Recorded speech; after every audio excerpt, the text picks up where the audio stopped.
Howdy, howdy, folks, and welcome to Moose Podcast number 422, Moving Your Eye Around the Frame. Trust you guys are just doing well. Heard from so many of you this week. I appreciate all that outreach.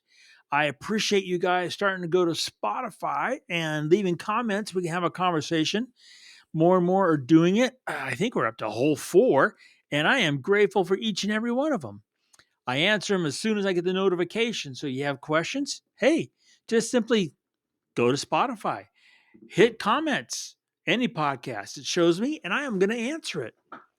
Also, want to thank you, great folks at the NPPNW conference meeting yesterday in Portland, Oregon. I should say Saturday. It was absolutely a marvelous event. I got to meet so many of you nice folks, and I so appreciate your kind words and support. Some of you have been just marvelous, for lack of better terms, fans for one heck of a long time, and I am so grateful, and I appreciate you coming out. Excuse me, and saying so yesterday in person. It was a great day. So thanks ever so much. Now remember that um, the podcast has transcripts. You can find, for example, the one that Adobe Podcast Beta is creating there on the blog post for the podcast. And there is some other stuff there, which includes a photograph that is typically from the actual podcast itself. You can find it there on Amazon and, of course, at Spotify.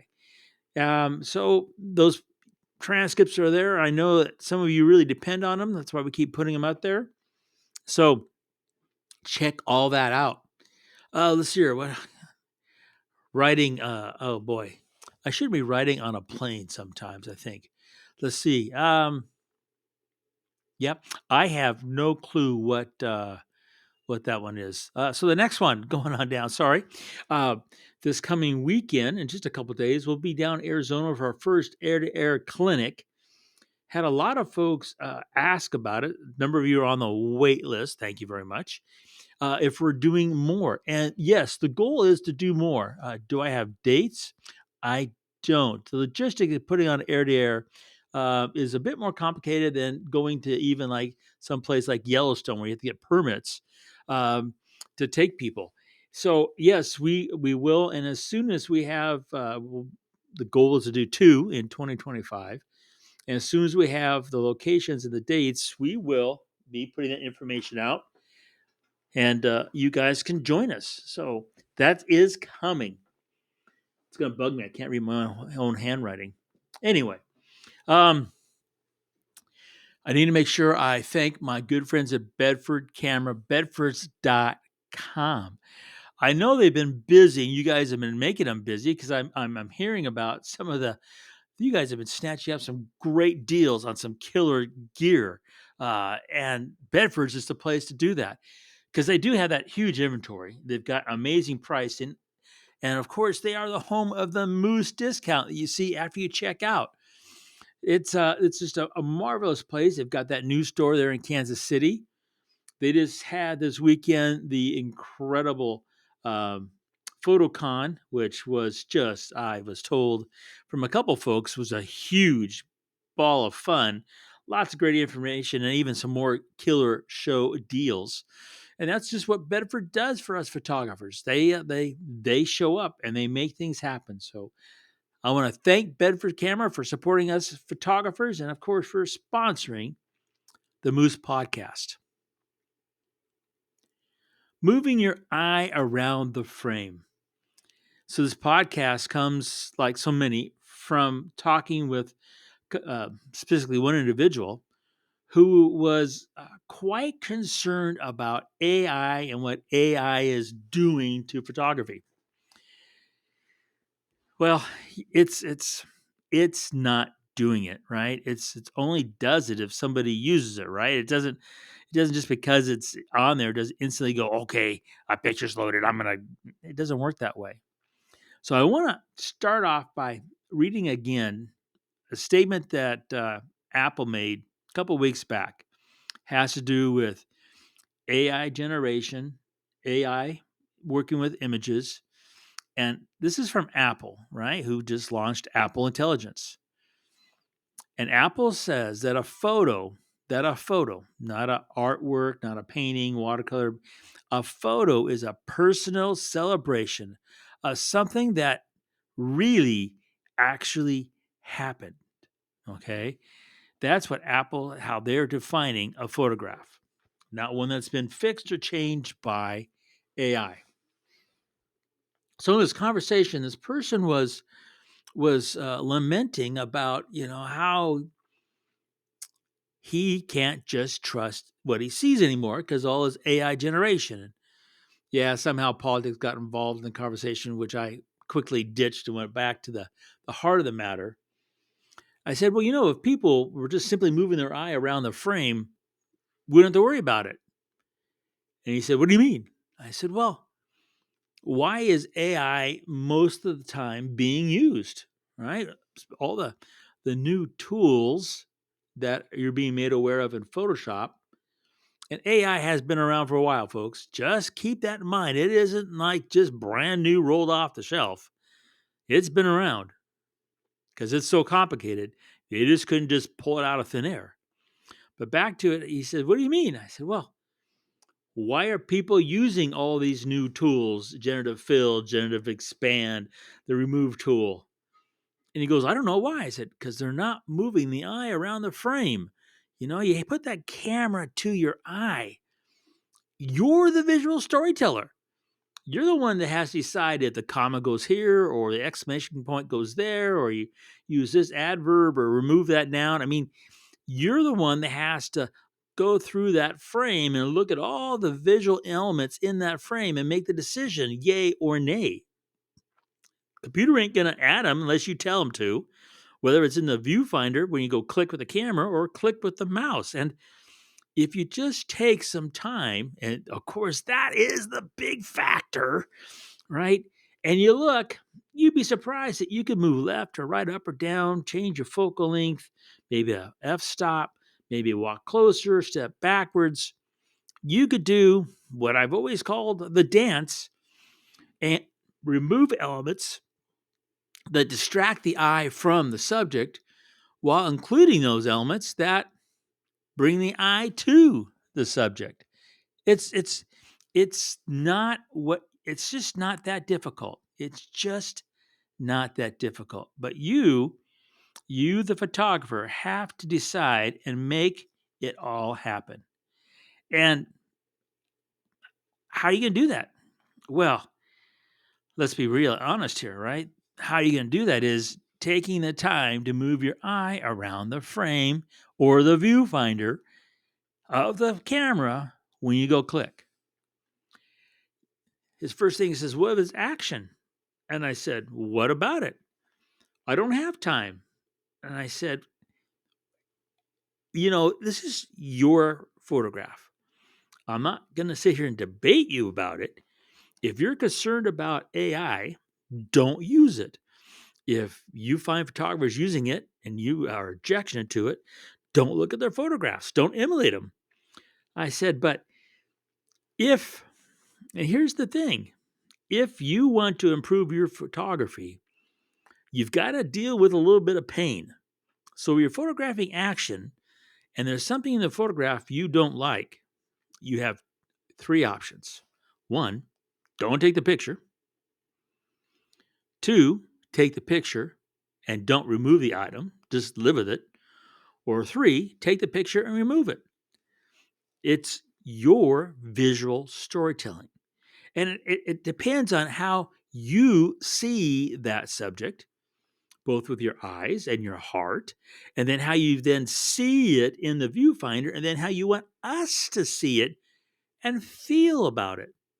It's really kind of that simple. And as soon as I say it's really that simple, I always get the blank look or the very serious glance, or yeah, it's not that simple.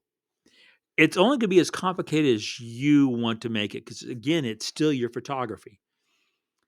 And inevitably, I always comes out, well, how do you deal with it? And I said, well, you can see it on my YouTube channel and the Kelby One training classes. When it comes to critters, it is what it is.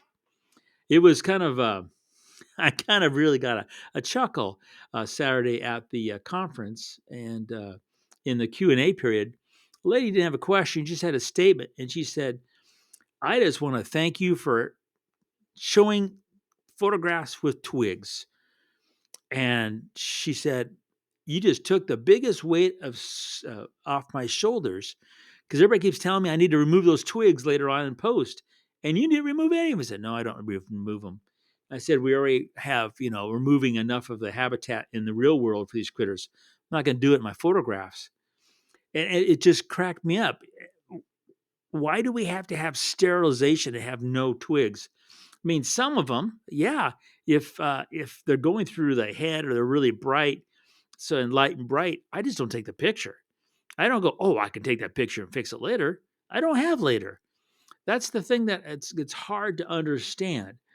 If you're not making your living with photography, you have a luxury of time I don't know, and that is really hard to grasp if you aren't, for lack of better terms, always on deadline to produce by X amount of material at X amount of date.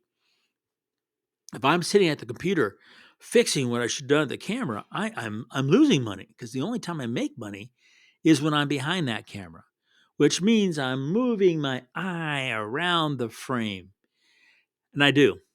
And it's one of the things when they say they're trying to figure out how to get the camera to see where I'm looking and then put that focus point there. I'm like, wow, my eye travels the entire viewfinder, X and Y, up and down, side to side, all around. I am continually looking at that entire viewfinder and arranging the elements in that viewfinder before I go click. And if I don't like what I'm seeing, I don't take the picture. And to me, it is that simple. People, "Well, you mean you don't take the picture?" I said, "Well, there's no one putting a gun to my head to take that picture. It's up to me. And if I'm not having fun, and if it's not bringing across the story the way I want to tell it, why would I take the photograph? It's a story I won't share." And uh, and I have strong feelings that more than likely, the fact that I'm not really liking when I send in the written word and I get back these red marks of this, that, and the other needs to be changed.